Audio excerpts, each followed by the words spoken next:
మలాకి 3:1.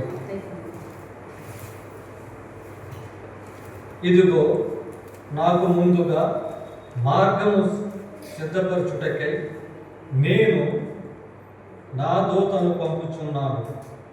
మీరు వెతుకుచున్న ప్రభువు అనగా మీరు కోరు నిబంధన దూత తన ఆలయమునకు హఠాత్తుగా వచ్చును. ఇదిగో నాకు ముందుగా మార్గం సిద్ధపరచుటకై నేను నా దూతను పంపుచున్నాను. ఎవరి దూత? ఎవరి దూత అంటే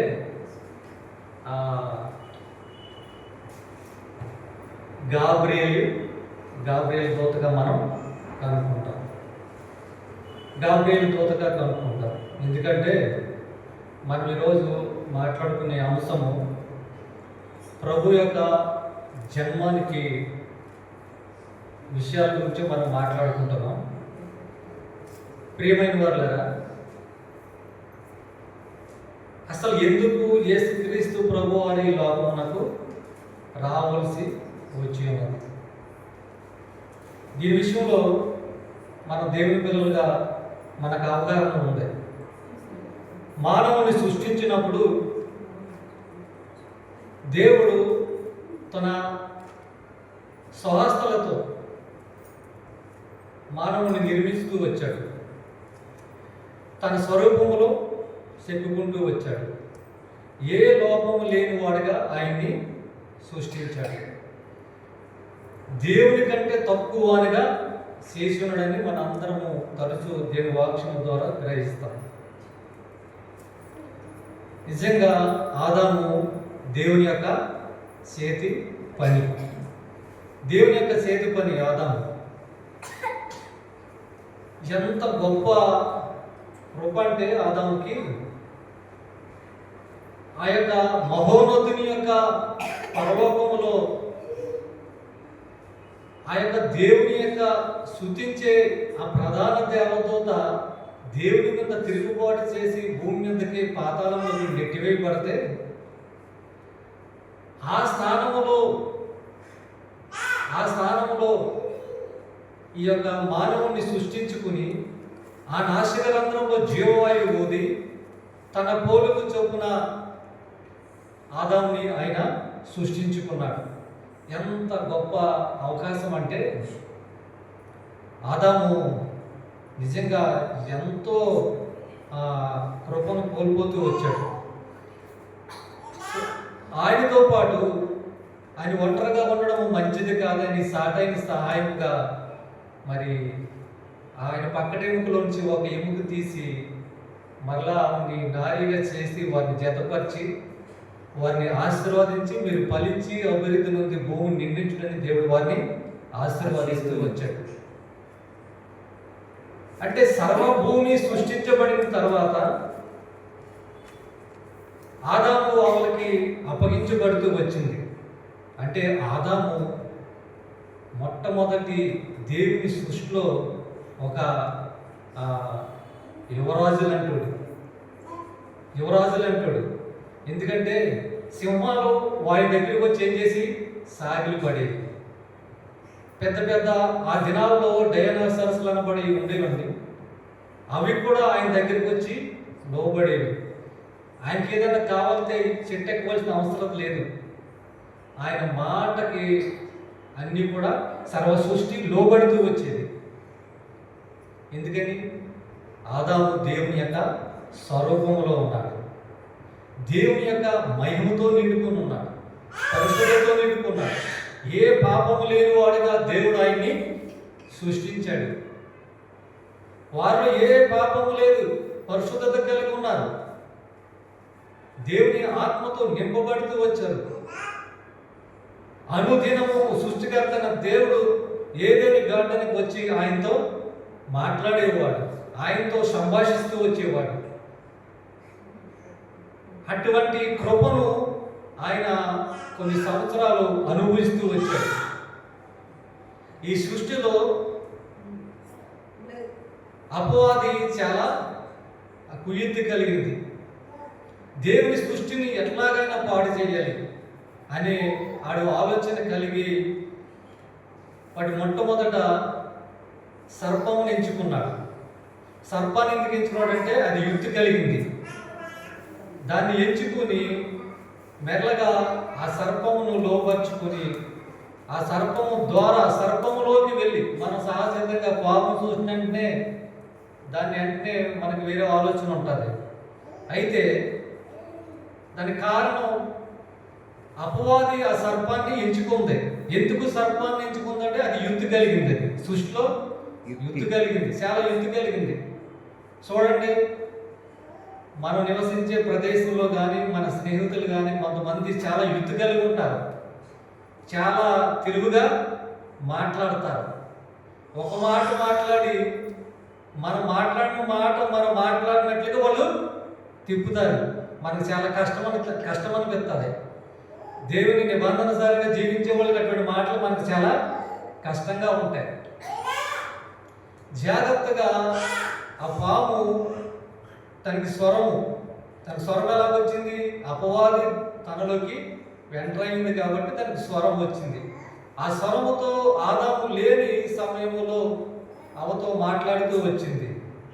దేవుడైన యెహోవా సృష్టికర్త తండ్రి వారిని సృష్టించినప్పుడు నిర్భంతరంగా ఈ తోటలో ఉన్న పండ్లన్నీ తినవచ్చు, కానీ ఆ మంచి చెడులు ఎరిగినట్లు ఆ పండుని మీరు తినకూడదు. తింటే ఏమవుతుంది? సస్తారు.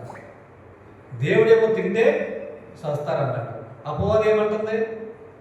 నువ్వు తింటే సావనే సావు. ఏ మాట బాగుందండి? సావనే సావు. ఆ మాట ఆవిడకి చాలా నచ్చింది. ఆ యుక్తి కలిగిన మాటలకి ఆమె పడిపోయి వెళ్ళి ఆ పండు కోసుకుని తిన్నది. రుచిగా ఉంది, బాగుంది.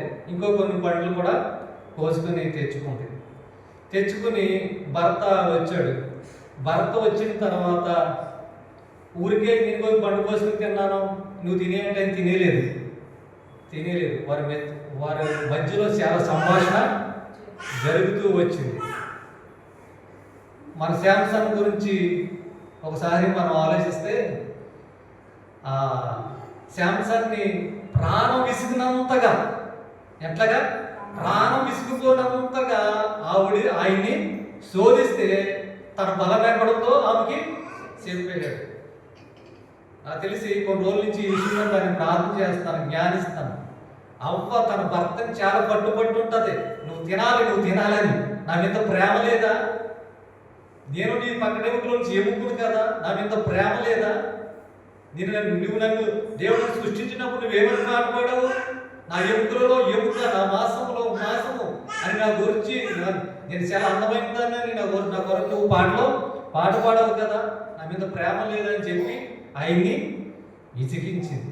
ఆదాము అటు సృష్టికర్త అయిన దేవుడికి సమాధానం చెప్పాలి, ఇటు భార్య తన శరీరంలోంచి తీయబడిన ఈ భార్యకి ఇడిచిపెట్టుకోలేకపోతున్నాడు. ఎందుకంటే దేవుడు ఎలాగా ఈమె తినేసింది, ఈమెని శిక్షించాడు కాబట్టి ఆమె వెలుగులు వేయబడుతుంది అని అది ఆలోచిస్తున్నాడు. ఎందుకని? ఆయనలో సగం భాగం కాబట్టి భార్య గురించి కూడా ఆలోచిస్తాడు. ఇటు తండ్రి అయిన దేవుడికి నేను సమాధానం చెప్పాలి. రెండింటి మధ్యలో నలుగుతూ వచ్చాడు. ఆదామే కాదులండి, నేనే కాదు, ప్రసాద్ గారే కాదు, బ్రదర్స్ అందరూ కూడా ఈ విషయంలో కొన్నిసార్లు నలుగుతాము, కొన్నిసార్లు నలవవలసి వస్తుంది, ఆలోచించవలసి వస్తుంది. ఎందుకని? సఖ భాగము, ప్రాణాలు వేరైనా ఇద్దరు ఒకే శరీరము కలిగి భార్య భర్తలు ఉంటారు కాబట్టి ఆలోచించవలసి వస్తుంది. అప్పుడు ఆదాము తీసుకున్న నిర్ణయం ఏంటి తెలుసా? పండు తినేసాడు. ఆదాము ఏం తెలుగు తక్కువగా ఆవిడ పోషించే తినేస్తే పట్టుకొచ్చింది తినేలేదు, చాలా ఆలోచించి తిన్నాడు. తింటాం రైట్ అంటారా? రైట్ కాదు. తండ్రి, పరలోకమందున్న తండ్రి ఏ నిర్ణయం తీసుకున్నా కానీ ఆయన తినకుండా ఉండడం అనేది మంచిది. అందుకనే దేవుడి వాక్యంలో ఏమని రాయబడుతూ వచ్చిందంటే, ఓకనీయంగా అవిధేయతను బట్టి పాపమును బట్టి మరణము వారి మీదకి వచ్చింది. ఇదేంటి, పండు తిన్నదేమో శోధించబడింది ఆవిడ, పండు తిన్నది ఆవిడ, కానీ అవుదైతే ఎవరిలో ఉంది? ఆదాములో ఉంది అవుదైతే. ఎందుకని? నిర్ణయం తీసుకునే హక్కు ఎవరికి ఉంది? ఆదాముకు ఉంది. నేను చాలా కుటుంబాలను చూశాను, చాలా కుటుంబాలను నేను చూశాను. దేవుడు ఎన్నో విషయాలు ఆ చిన్న వయసులోంచి ఎన్నో విషయాలు నేర్పుతూ వచ్చాడు. ఏ కుటుంబంలోనైతే యజమానుడు సరైన నిర్ణయాలు తీసుకుని కుటుంబాన్ని నడుపుతాడో ఆ కుటుంబము క్షేమాభివృద్ధి కలుగుతుంది. ఏ కుటుంబంలో అయితే స్త్రీ నిర్ణయం తీసుకుంటుందో ఆ నిర్ణయాలు ఆ సమయంలో గొప్పగా అనిపించవచ్చు, కానీ తర్వాత కాలంలో ఆమె తీసుకున్న నిర్ణయాలు బట్టి ఆ కుటుంబం పతనం అవుతూ అనేకమైన కుటుంబాలు నేను చూశాను. ఆయన తీసుకున్న ఒక్క నిర్ణయం ఏమైపోయింది తెలుసా? ఏమైపోయింది? నిజంగా దేవుడి దగ్గర యువరాజుగా ఉండవలసిన వాడు, దేవుడితో ముఖాముఖిగా మాట్లాడేవాడు ఇప్పుడు ఏమైపోయాడు? సిగ్గుపడుతున్నాడు. సిగ్గుపడి ఎక్కడ దోచుకుంటున్నాడు? చెట్టు పక్కకి వెళ్ళి దోచుకున్నాడు. కచ్చడాలు కట్టుకుని చెట్టు పక్కకి వెళ్ళి దోచుకున్నాడు. దేవుని సృష్టికర్త అయిన దేవునికి సమస్తమును తెలుసు. ఒక మాట చెప్తాను మీకు. ఆయన అంటాడు, నీకు పైన ఆకాశమును కింద భూమిని నీకు సాక్షులుగా ఉంచాను. నువ్వు మంచి చెడులు ఎరిగే మనసు నీకు ఇచ్చాను. నువ్వు తీసుకునే ఏ నిర్ణయం అయితే ఉందో ఆ నిర్ణయమే నీ జీవితాన్ని నడిపిస్తుంది. ఆదాము అవ్వల్ని సృష్టించినప్పుడు నిర్ణయం తీసుకునే హక్కు, మంచి చెడులు, నువ్వు మంచి మార్గంలో నడవాలో, చెడ్డ మార్గంలో నడవాలో, దుష్టుని మార్గంలో నడవాలో, ప్రభు మార్గంలో నడవాలో తీసుకునే నిర్ణయం ఎవరికి ఇచ్చారు? మనకే ఇచ్చాడు ఆయన. వారు తీసుకున్న నిర్ణయాలను బట్టి ఇప్పుడు మనందరం మీద ఏం ఏలుబడి చేస్తుంది? మరణం ఏలుబడి చేస్తుంది, పాపం ఏలుబడి చేస్తున్నది. ఆదాము మీద ఏలుబడి చేస్తూ వచ్చింది. ఎప్పుడైతే పడిపోతూ వచ్చాడో పాపం ఏలుబడి చేస్తుంది. ఆ పాపం వల్ల సిగ్గు వచ్చింది, మరణం ఏలుబడి చేస్తుంది.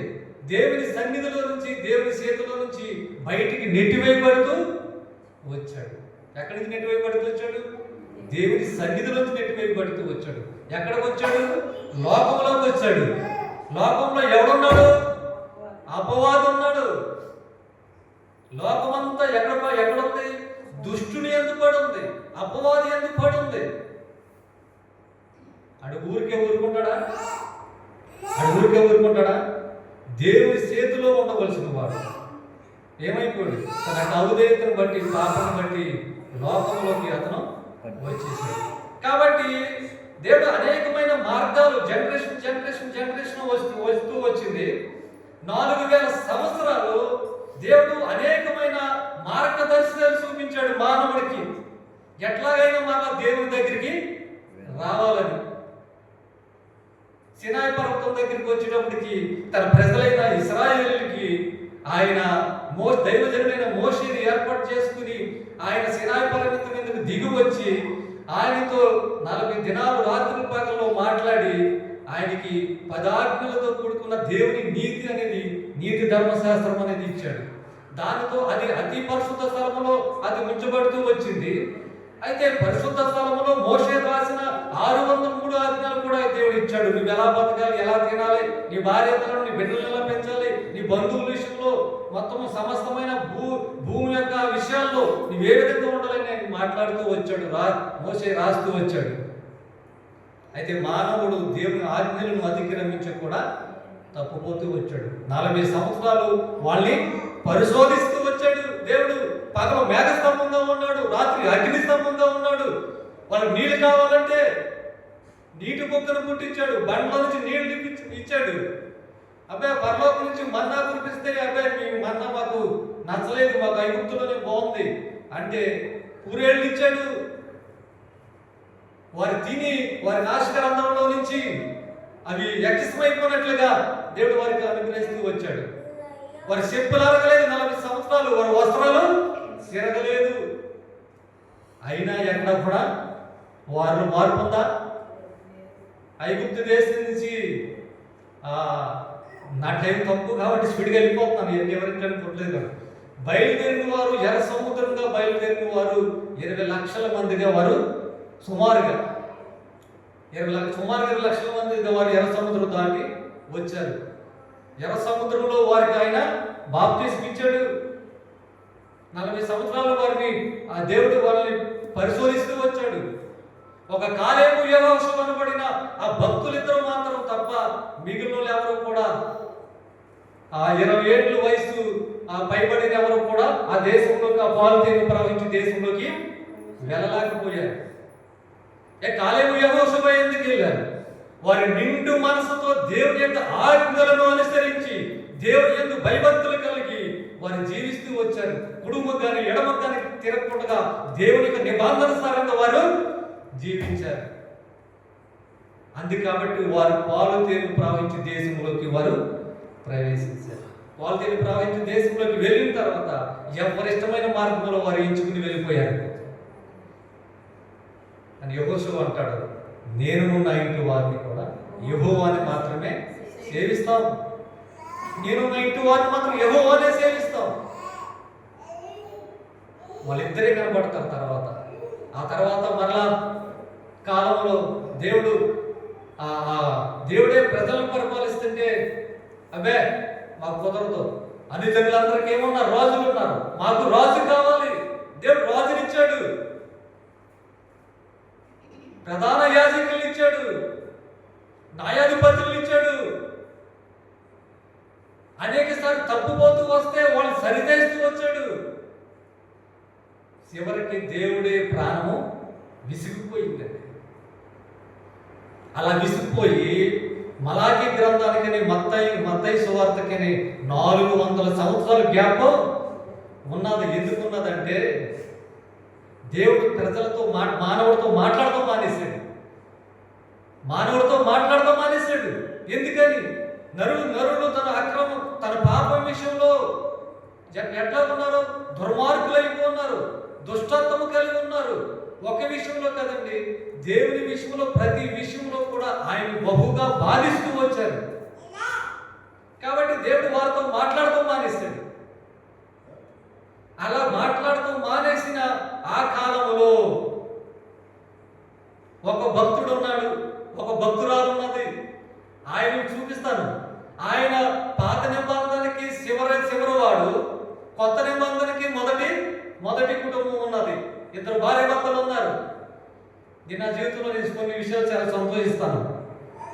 నాకు మా పైన తరము, మా నాన్న తరము తెలుసు, మా తాతయ్య తరము తెలుసు, మా ముత్తత తరం నాకు తెలుసు. వారు ఏమి తిన్నారో, ఎలా జీవించారో, ఎలా బ్రతుకారో నాకు తెలుసు. నా తరంలో నేను ఎన్నో విషయాలు చూస్తూ వచ్చాను. నా బిడ్డల యొక్క తరమును కూడా నేను చూస్తున్నాను. కాబట్టి నా పిల్లలకి మొన్న నా పిల్లవాడు మాట్లాడుతూ ఏమంటాడంటే, నాన్న నువ్వు చాలా ధన్యుడు, నువ్వు పైన తరాలు చూస్తావు, నేడు భయంకరమైన తరాన్ని కూడా నువ్వు చూస్తున్నావు. మాకు మీ పైన తరం మాకు తెలీదు. ఈ దినాల్లో ఈ తరం ఎలా ఉందో తెలుసా?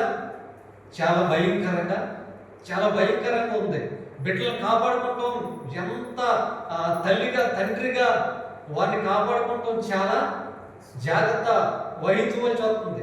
ఎంత ప్రార్థనపూర్వకంగా ఉన్న భయంకరమైన ప్రపంచంలో మనం ఉన్నాము. అయితే ఈ మలాకి 3వ అధ్యాయంలో చదివించిన మాట, ఇదిగో నాకు ముందుగా మార్గము సిద్ధపరచుటకే నేను నా దూతను పంపుచున్నాను, మీరు ఎదుగుచున్న ప్రభు అనగా మీరు కోరు నిబంధన దూత.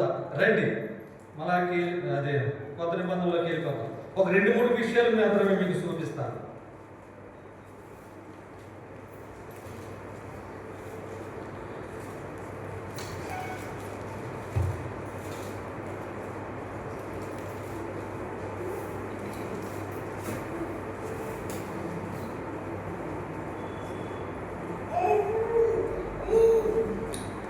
లూకా సువార్త 1వ అధ్యాయంలో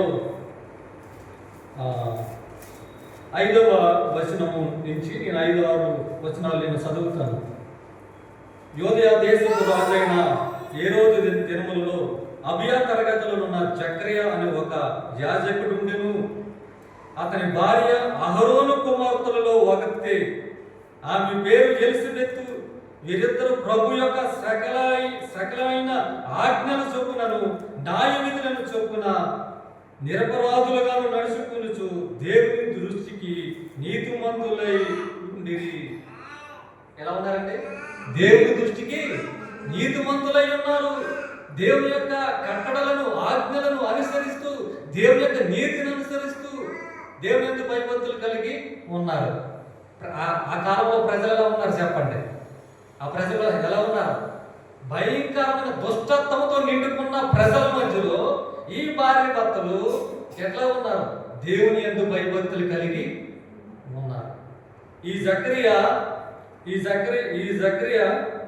ప్రధాన యాజకుడిగా ఉన్నాడు. అభియ తరగతి వాడుగా ఉన్నాడు. 1వ దినవృత్తాంతం 24:10 ప్రకారం ఆయన అభియ తరగతి వాడైన ప్రధాన యాజకుడిగా ఆయన ఉన్నాడు.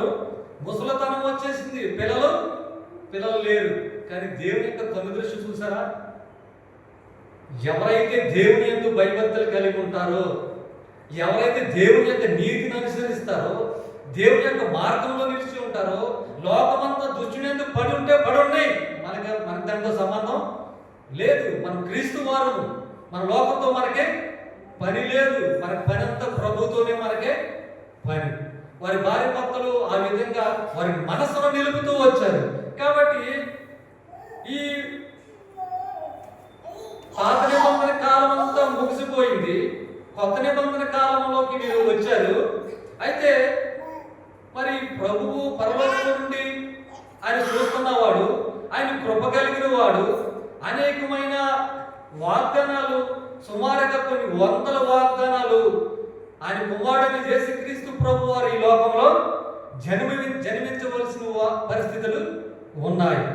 అటువంటి వేళ ఈ పాపిని నశించిపోతున్న ఈ మనుషులను రక్షించడానికి ఆయన కుమారుడిని చేసి క్రీస్తు వారు వాక్యమును శరీరధారిగా ధరించుకుని కృపా సత్య సంపూర్ణంగా ఈ లోకంలోకి ఆయన రావాల్సిన సమయం ఏమైంది? కాలము సంపూర్ణమైంది. కాబట్టి వచ్చి ఈ నెల ఈ పుట్టుక ఎలా ఉండాలి? లేఖనాలుగా ఉండాలి. ఈ పుట్టుక ఎలా ఉండాలండి?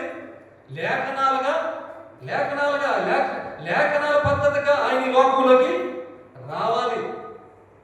అయితే అటువంటి సమయంలో దేవుని యొక్క కనుదృష్టి ఈ జకరియా ఎలిసబెతులు అనబడిన ఈ దైవజనుడు యొక్క భార్యని ఎలిసబెతు మీద దేవుని యొక్క కనుదృష్టి ఉన్నది. ఎందుకు? దేవుని యొక్క నిబంధన సారంగా వారు జీవిస్తున్నారు సమయం బట్టి. చాలా సార్లు నా జీవితంలో నాకు ఎదురైన విషయాలు ఏంటి తెలుసా? నేను పనిచేస్తున్న స్థలంలో ఈ జకరియా ఈ తరగతులు 24 ఉన్నారు. 24లో ఈయన ఒకడు. కానీ 24లో దేవుని ఆత్మ ఈయన కొరకే మాట్లాడుతూ వచ్చింది. ఇదిగోండి ఒకసారి ఈ మాట చదివి మళ్ళీ మీకు వెనక్కి వస్తాను. 1:19లో దోత నీకు దేవుని సముఖమునందు నిలుసు గాబ్రియేలును నీతో మాట్లాడుటకును ఈ వర్తమానములకు తెలుపుటకు పంపబడితిని. ఎక్కడి నుంచి వచ్చింది గాబ్రియేలు దూత? దేవుని యొక్క సన్నిధి నుంచి, దేవుని యొద్ద నుంచి గాబ్రియేలు దూత పంపబడుతూ వచ్చింది. ఎవరి యొద్దకు వచ్చింది? జకరియా దగ్గరికి వచ్చింది. జకరియా దగ్గరికి ఎందుకు వచ్చింది? జకరియా దేవుని యొక్క చిత్తము చేయువాడుగా ఉన్నాడు. దేవుని చిత్తం చేయడం అంటే సామాన్యమైన విషయమేమి కాదు. మామూలు విషయమేమి కాదు. సామాన్యమైన విషయమేమి కాదు. నేను పనిచేస్తున్న స్థలంలో అనేకమైన అవకాశాలు ఉన్నాయి. డబ్బు సంపాదించుకుంటే అవకాశం ఉన్నాయి, వస్తువులు సంపాదించుకుంటే అవకాశం ఉంది, పాపం చేయడానికి అవకాశం ఉన్నది. కానీ దేవుని యొక్క కృప ఒక వస్తువు మీద కానీ, ఒక డబ్బు మీద కానీ, వేరే యొక్క విషయాల మీద కానీ నా మనసు పోకుండా దేవుని యొక్క ఆత్మ, దేవుని యొక్క కృప నేను భద్రంగా 25 సంవత్సరాలు నేను భద్రంగా కాచి కాపాడింది. ఆమేన్. దేవుని కృప లేకుండా దేవుని సన్నిధిలో నిలవలేము, దేవునితో నడవలేము. దేవుని ఆత్మ మనం నడిపించకపోతే గుడ్డివారుగా నడుపుతాం. ప్రియమైన వారులారా, ఆ కోసం అనేకమైన విషయాలు బయట మాట్లాడుకోవచ్చు. కానీ దేవునితో ముఖాముఖిగా ప్రార్థన చేసి ఆయన ముఖకాంతిలో నుంచి దేవుని యొక్క వాక్యము ద్వారా, దేవుని యొక్క వాక్కు ద్వారా దేవునితో నడవగలిగే కృపను ఈ రోజు నాకు దేవుడు ఇచ్చాడు. ఆమేన్ చెప్పగలిగే ధైర్యంగా రోషం కలిగి జీవించాలి. క్రైస్తవుడు అంటే రోషం కలిగి ఉండాలి. ₹1 ఎల్యాకు వ్యవస్థాపకులు దానియేలు గారు వారి పిల్లల్ని పెంచేటప్పుడు దేవుని యొక్క సొమ్ము వారి బిడ్డలను పెంచేటప్పుడు జాషువా దానియేలు గారికి ఒక విషయం చెబుతూ వచ్చాడు. నాయనా జాషువా, ప్రతి రూపాయికి మనం దేవునికి లెక్క చెప్పాలి. ఇవి మామూలు డబ్బులు కాదు, దేవుని డబ్బులు. దేవుని డబ్బులు. ప్రతి రూపాయికి దేవునికి లెక్క చెప్పాలి. ఏ రూపాయలో కూడా తేడా రాకూడదు. అందుకనే ఏలి కుమారుల్ని దేవుడు మన ముందు ఉంచాడు. వారిని మన ముందు ఉంచాడు. కాబట్టి దానియేలు గారు ఏ ఒక్క రూపాయి కూడా దేవునికి లెక్క చెప్పాలని తన కుమారుడి విషయంలో కానీ, కుమార్తెల విషయంలో కానీ, కుటుంబ విషయంలో కానీ, పరిచర్య విషయంలో కానీ ఎక్కడా కూడా రూపాయి వ్యర్థపరచకుండా ఆయన పరిచర్య చేసినట్లుగా ఆయన బుక్కులో నేను చదివాను. తర్వాత జరిగిన విషయం ఏంటి తెలుసా? ఆయన ఎప్పుడో 70 సంవత్సరాల క్రితమో తన కుమారుడికి బోధించి ఆయన మార్గంలో ఆయన వెళ్ళిపోయాడు. ఆయన కుమారుడికి 65 సంవత్సరాల వయసులో ఎవరికి? జాషువా దానియేలు గారికి 65 సంవత్సరాల వయసులో ఆయన భార్య విజయవాడలో ఒక హోటల్లో లిఫ్ట్లో వస్తున్నారు. అనుకోకుండా నేను ఆ లిఫ్ట్ ఎక్కాను. ఎక్కితే ఇద్దరే ఉన్నారు లిఫ్ట్లో. నేను ఆ లిఫ్ట్లో ఉన్నాను. 5th ఫ్లోర్లో ఉన్నాం. కిందకు వస్తున్నాం. ఆయన లాగా చూశాను నేను. ఎవరు ఎదురు ఉన్నది? జాషువా దానియేలు గారు. ఆయన భార్య సుమారుగా సిస్టర్ ఏ చీర కట్టిందో ఆ చీర 300-400 ఉంటుంది. సుమారుగా 15-20 సంవత్సరాలు అయిపోతుంది నేను చూసి. సామాన్యమైన జోడు, సామాన్యమైన చీర. ఆయన తెల్లటి వస్త్రాలు వేశాడు, సామాన్యమైన వస్త్రాలు. చెప్పులకి పెరాగాను జోడు మాత్రమే ఉన్నాయి.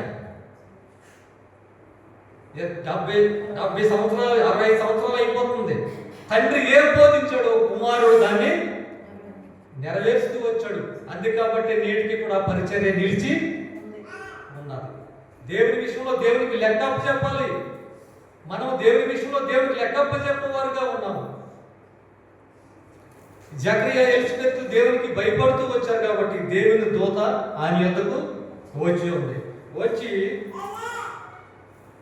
8వ వచనం 1:8 జకరియా తన తరగతి క్రమం చొప్పున దేవుని ఎదుట యాజక ధర్మం జరిగించుచుండగా యాజక మర్యాద చొప్పున ప్రభువు ఆలయంలోకి వెళ్ళి ధూపం వేయుటకు అతనికి వంతు వచ్చును. 11 ప్రభు దూత ధూపవేదిక కుడివైపు నిలిచి అతనికి కనపడగా జకరియా అతని చూచి తొందరపడి భయపడి వాడాయను. అప్పుడు ఆ దూత అతనితో, జకరియా భయపడకుము, నీ ప్రార్థన వినబడినది, నీ భార్య ఎలిజబెత్ కుమారుడు అతనికి యోహాను అని పేరు పెట్టును. మనం దేవుని యొక్క పరిశుద్ధతను అనుసరించి దేవుని యొక్క నిబంధన సరంగా నడిచినట్లయితే కనుక ఆయన మన అక్కరేంటో ఎరిగిన వాడు. వృద్ధాప్యంలో ఉన్న వారిని దేవుడు గుర్తిస్తూ వచ్చాడు. గాబ్రియేలు దూతను పంపించాడు. గాబ్రియేలు దూత ఆయన పరిచర్య చేయించుండగా ఆ పరిచర్య దగ్గరికి వచ్చి ఆయనతో మాట్లాడుతుంది. ఏమని మాట్లాడుతుంది చూద్దాం. 14 ఆయన ప్రార్థన అంగీకరించబడుతూ వచ్చింది. నీకు యోహాను కుమారుడిని ఇస్తాను అని పేరు పెట్టుకోమని చెప్తూ వచ్చారు. 14లో అతడు ప్రభు దృష్టికి గొప్పవాడే ద్రాక్షరసమును మద్యమును తాగక తన తల్లి గర్భమున్నప్పటి నుండి మొదలుకొని పరిశుద్ధాత్మతో నిండుకుని వాడే ఇశ్రాయేలులో అనేకులను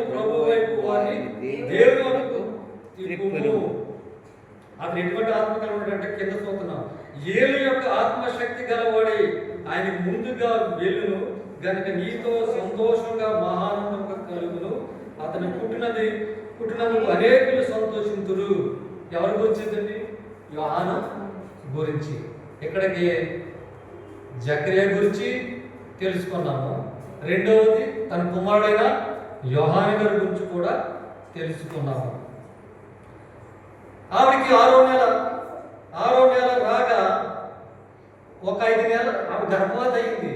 వృద్ధాప్యం కదా, సిగ్గుతో కొంచెం జనులు ఏమనుకుంటారు, ప్రజలు ఏమనుకుంటారని 5 నెలలు ఎక్కడ ఇంట్లోనే ఉండిపోతూ వచ్చింది. 25లో నన్ను కటాక్షించిన దినములో ప్రభు ఇలాగూ చేసిననుకుని 5 నెలలు ఇతరులకు కంటపడకుండా ఆవిడ మరుగుగా ఉంటూ వచ్చింది. ఎవరు? ఎలిజబెత్. అయితే 26వ వయసులో 6వ నెలలో గాబ్రియల్ అను దేవదూత గలిలయను నజరేతు ఊరిలో దావీదు వంశస్థుడైన యోసేపు యొక్క పురుషునికి ప్రధానము చేయబడిన కన్యక యొద్దకు దేవుని చేత పంపబడిను. ఆ కన్యక పేరు మరియా. ఆ దూత లోపలికి వచ్చి ఆమెను చూసి, దయాప్రాస్తులా నీకు శుభము, ప్రభువు నీకు తోడైందని చెప్పును. మళ్ళీ దేవదూత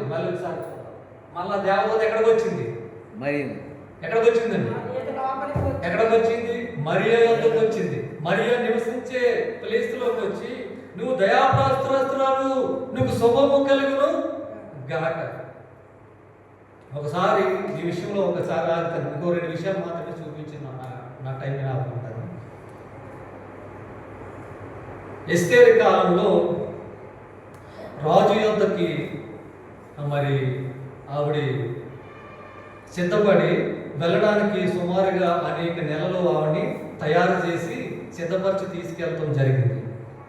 ఎంతోమంది ఆవిడ ముందు పోటీ ఉన్నారు.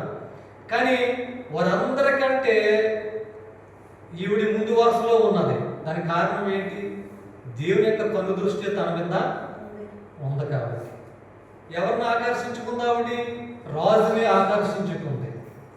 ఈ మరియా 30వ వచనంలో చూసినట్లయితే దేవుని కృప పొంది ఆవిడ దేవుని కృప పొందుకొని ఉంది.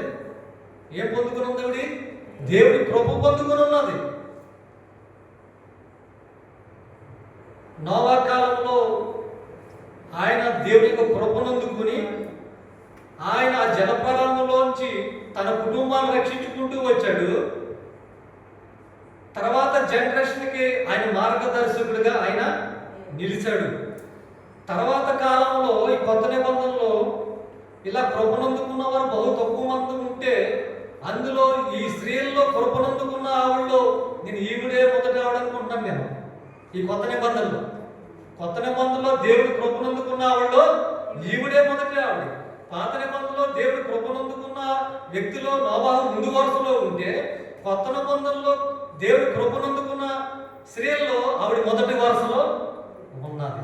దానికి కారణం ఏమిటంటే, ఆవిడ ఒక విషయం చెప్తాను.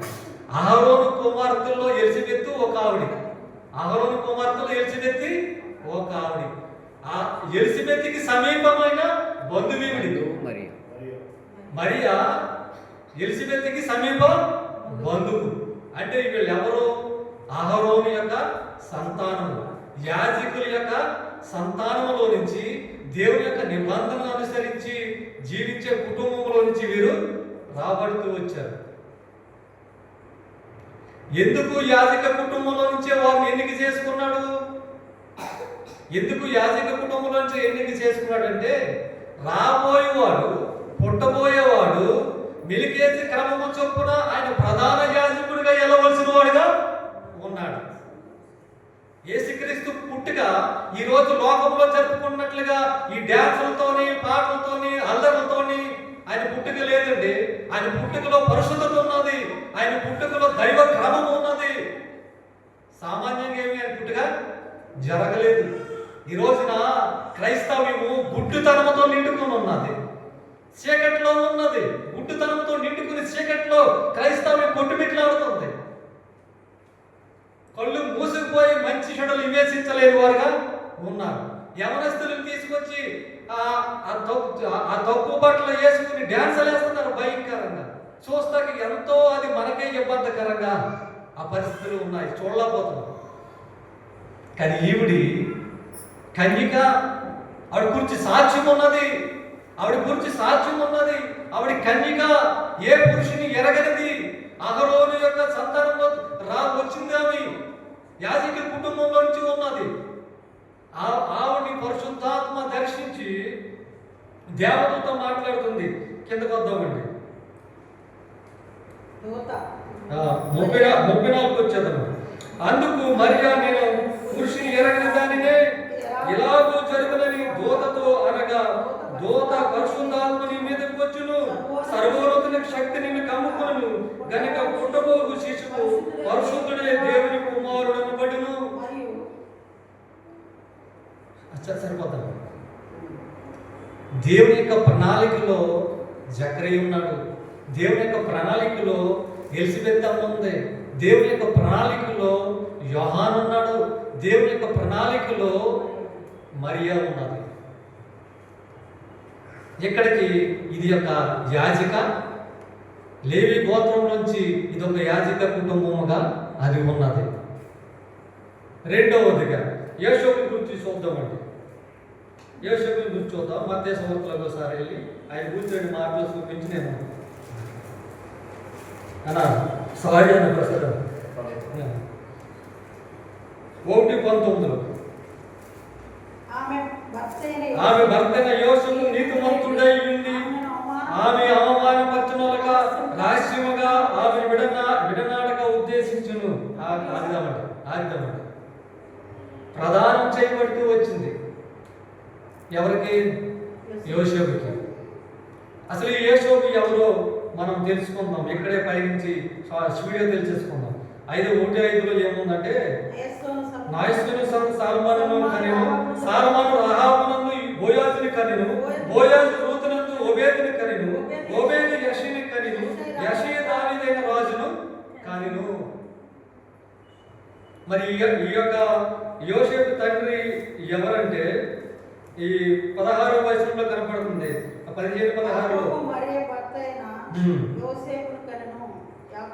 యాకోబు మరియ భర్తైన యోసేపుని కనెను, ఆమె యందు క్రీస్తు అనబడిన యేసు పుట్టెను. ఇప్పుడు ఈయన ఏ గోత్రపు వాడు? యోసేపు ఏ గోత్రపు వాడు? యోధా గోత్రపు వాడు. ఏ గోత్రపు వాడు అండి? యోధా గోత్రపు వాడు. యోధా గోత్రపులో నుంచి ఎవరు రావాలి? యేసుక్రీస్తు ప్రభు వారు యోధా గోత్రంలో నుంచే రావాలి. ఆయన గోత్రము యోధా గోత్రము. ప్రభు యేసుక్రీస్తు వారు యోధా గోత్రంలోనే రావాల్సిన వాడుగా ఉన్నాడు. కాబట్టి ఈ నీతిమంతుడైన యోసేపుని మరియకు భర్తగా ప్రదానం చేయబడుతూ వచ్చాడు. మనం వాడిక భాషలో చూడండి, మనం కూడా ప్రదానం చేయబడిందంటే ఆల్మోస్ట్ సగం పెళ్ళి అయిపోయినట్లే. అంటే ఆ స్త్రీ పలాని వ్యక్తి యొక్క భార్యగా చేయడానికి పెద్దలు నిర్ణయించి ఉన్నారు అనే మాట మనం వింటాము. ఆ విధంగా ఆ మరియకు యోసేపుకు వివాహం చేయడానికి పెద్దలు నిర్ణయిస్తూ వచ్చారు. అయితే ఈ మధ్యలో జరిగింది ఏంటి? ఆవిని పరిశుద్ధాత్మ ద్వారా గాబ్రియేలు దూత వచ్చి ఆమెతో మాట్లాడటము, మరి ఆమె గర్భము పరిశుద్ధాత్మ ద్వారా ఆవిడ గర్భము ధరించడము జరుగుతూ వచ్చింది. ఈ విషయము ఎవరు తెలిసింది? ఆమె భర్తైన యోసేపుకి తెలుస్తూ వచ్చింది. తెలిసి ఏమంటున్నాడు? యోసేపు నీతిమంతుడైన అతడు ఏమంటున్నాడు? అవమానపరచక నల్లక ఆమె రహస్యముగా ఆమెని విడనాడాలని ఉద్దేశించును. ఎంత గొప్ప మనసండి! ఏం జరిగిందో ఆయనకి విషయం ఏంటో తెలియదు. విషయం తెలితే వేరే విషయం తెలీదు. ఎంత నీతిమంతుడిగా ఉన్నాడో చూడండి, ఎంత యథార్థవంతుడిగా ఉన్నాడో, దేవుడికి ఎంత అనుకూలమైన వ్యక్తిగా ఉన్నాడో చూడండి. ఒకవేళ ఈమె పొరపాటు చేసిందేమో, కానీ ఆ పొరపాటుని నీరెత్తి చూపితే కనుక మోషే ధర్మశాస్త్రం ప్రకారము ఆమె తీసుకొచ్చి రాళ్లతో కొట్టి చంపుతారు.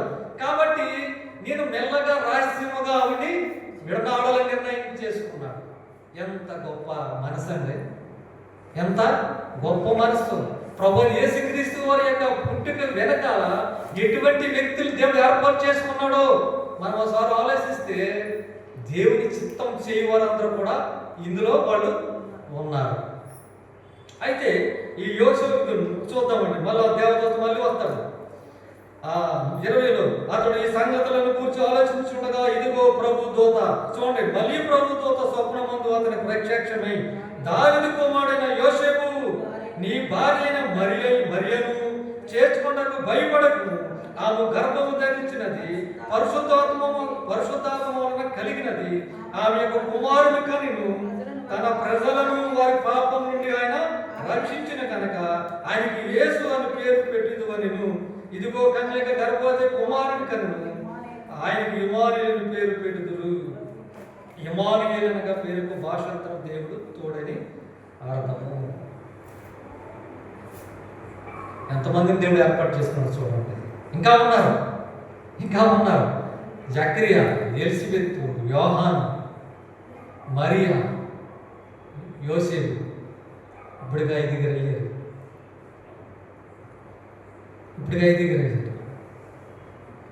ఆయన పుట్టుగా చివరి మాటలు చెప్పి ముగించేస్తాను. ఆయన పుట్టుగా ఆయన సత్రములను కూడా చూడలేక పశువుల పాకలో పరుండో పెట్టినట్లుగా మనం వార్షికలో చూస్తాం. అసలు ఆ సత్రం ఎవరిదే? ఆ సత్రం ఎవరు తెలుసా? బోయాజీ గారిది. ఎవరిది? ఈ సత్రం కదది, ఇల్లు అది. ఎవరిది? బోయాజు కట్టించిన ఇల్లు అది. బోయాజు రాజు కట్టించిన ఇల్లు అది. బోయాజు తర్వాత ఆయన తరాలన్నీ కూడా, బోయాజు తర్వాత ఓబేదు ఆ ఇంట్లోనే ఉన్నాడు, తర్వాత యెషయా ఆ ఇంట్లోనే ఉన్నాడు, తర్వాత దావీదు రాజు కాక ముందు ఆ ఇంట్లోనే పుట్టి పెరిగాడు. దేవుని చిత్తంలో ఇల్లు కూడా ఉన్నది. తర్వాత దావీదు యొక్క పట్టణానికి రాజు అయి వచ్చేసిన తర్వాత ఆ ఇంటిని ఏం చేశాడంటే, దారిపోయే వాళ్ళందరికీ ఉపయోగపడాలని దాన్ని సత్రంగా మార్చబడుతూ వచ్చింది. ఆ సత్రం దగ్గరికి ఎందుకు నడిపించబడుతూ వచ్చారు? యోసేపు మరియా అంటే అది యోసేపు యొక్క వంశములో నుంచి వచ్చిన ఇల్లది. అది సత్రంగా చేయబడుతూ వచ్చింది. ఆ మార్గం పోయే వాళ్ళందరూ కూడా అక్కడ నిలుస్తూ వచ్చేవారు. వెళ్ళి విషయం చెప్పాడు. తన ఇంటికే వెళ్తే ఏమి లేదు, స్థలం లేదు. సర్వభూమి ఆయనది, సర్వలోకము ఆయనది. ఆయన తల్లి ఆయన్ని జన్మనివ్వడానికి ఆయనకి సత్రంలో కూడా చోట్లేదు. నక్కలకు బొరులు ఉన్నాయి, ఆకాశ పక్షులకు గూళ్ళు ఉన్నాయి, మనిషి కుమారుడికి తల పోల్చుకుంటానికి స్థలమైనను లేదే. పాట కూడా పాడారు. అయితే ఆ సత్రం చూసేవారు ఏమన్నారంటే, మేము ఏదో మీరిద్దరు ఉండడానికి మేము ఇక్కడ ఉంచుతాము, కానీ నీతో పాటు ఉన్న గాడిది నీ సామాగ్రి అంత ఇక్కడ పెడతాకే కుదరదు. కాబట్టి దానికి ఎదురుగా ఏముంది? పాక కాదు, అది పాక కాదు, ఒక శాల. ఈ దారిపోయే వాళ్ళందరూ కూడా వెళ్ళే వాళ్ళందరూ ఆ గాడిలో గుర్రము ఏది ఉంటే అది అక్కడ ఎదురుకుండగా అక్కడ కట్టి ఆ సామాగ్రి అంతా అక్కడ పడేసి వచ్చి ఆ రాత్రి కలదాల్సుకుని తెల్లవారు వెళ్ళిపోయేవారు. అయితే ఆవిడ ఆ కుమారుడికి జన్మనిచ్చిన తర్వాత మరి ఆ మనుషుల మధ్యలో ఉండడము ఇరుకైన స్థలం. అది ఇరుకైన స్థలంలో ఆవిడ ఉండడానికి వీలు కావలేదు. కాబట్టి ఆ జన్మనిచ్చిన తర్వాత ప్రభువైన యేసుక్రీస్తు వారు బోయాజు కట్టిన ఇంట్లోనే, ఓబేదేదు ఉన్న ఇంట్లోనే, యెషయా ఉన్న ఇంట్లోనే, దావీదు నివాసం చేసిన ఇంట్లోనే ఆయన జన్మించినట్లుగా అది అంతర్గతంగా అది తెలుసుకోగలిగాడు. ఆయన అక్కడ ప్రజల మధ్యలో చోట్లేని కారణంగా తీసుకొచ్చి ఆ తల్లి ఎక్కడ పట్టుకోబెట్టింది? ఆ గాడిదలు ఉన్న చోట, ఆ పశువులు ఉన్న శాలలో అక్కడ పండుకోబెట్టడం చూస్తాము. దానికి దేనికి సూచన ఉందంటే ఆయనకి తగ్గింపుకు సూచనగా అది ఉన్నది. ఇంకా ముందుకెళ్తే మరి ఆయన పుట్టినప్పుడు తూర్పు దేశ జ్ఞానులు ఆయన వెతుకుతూ వెళ్ళారు. ఆకాశ నక్షత్రాన్ని చూస్తూ వెతుకుతూ వెళ్ళారు. ఇప్పుడు కడుతున్న ఇలాంటి నక్షత్రాలు కాదవి, వారి జ్ఞానులు, తూర్పు దేశ జ్ఞానులు. తూర్పు దేశం అంటే ఒకప్పుడు ఒక 100 సంవత్సరాల క్రితం ఆఫ్ఘనిస్తాన్ నుంచి బంగ్లాదేశ్ వరకు కూడా, పాకిస్తాన్, ఆఫ్ఘనిస్తాన్, శ్రీలంక, బంగ్లాదేశ్ సైన్యంలో కొంత భాగం, ఇదంతా కూడా తూర్పు దేశమే. ఇదంతా కూడా తూర్పు దేశం. అప్పుడు హిందూ దేశం అనే పేరు లేదు. ఈ మధ్య కాలంలో కొన్ని సంవత్సరాల క్రితమే హిందూ దేశంగా పేరు వచ్చింది. కానీ అది యెరూషలేముకు తూర్పునున్న దేశం ఉంది. ఈ దేశంలో నుంచి ఎవరు వెళ్ళారంటే అన్యులు కాదు వెళ్ళింది. ఈ దేశంలో అనేకమైన సంవత్సరాల నుంచి ఇశ్రాయేలీయులు, యూదులు కూడా ఈ దేశంలో నివాసం చేసి ఉన్నారని చరిత్ర చెబుతుంది. వారు ఆ యొక్క నక్షత్రమును చూసి వారు వెంబడించి వెళ్ళారు. ఆయన ఎక్కడ పుట్టారో కనుక్కున్నారు, తెలుసుకున్నారు. బంగారమును, బోనమును అక్కడ సమర్పించి వారు వచ్చారు. గొల్లల కాపురులు కనుక్కున్నారు. ఈ రోజున మానవుడు ప్రభుని కనుక్కోలేకపోతున్నాడు. ఆయన పుట్టుకలో అనేకమైన విషయాలు ఉన్నాయి. అటువంటి పరిశుద్ధత జీవితము మనం కూడా కలిగి ఉండాలని, ఆ యొక్క ప్రభు, ఆ మహారక్షకుడైన యేసుక్రీస్తు యొక్క కృపలో, ఆయన రక్షణలో మనం కూడా వర్ధిల్లి ఆయన రాకడ వరకు నమ్మకంగా కొనసాగాలని నేను ప్రభువు పేరుతో తెలియపరుస్తూ ఇంతటితో ఈ మాటలను దేవుని యొక్క వేదికలో జ్ఞాపకం చేసుకున్న కాక ఆమేన్. థాంక్స్ అన్న. ప్రైజ్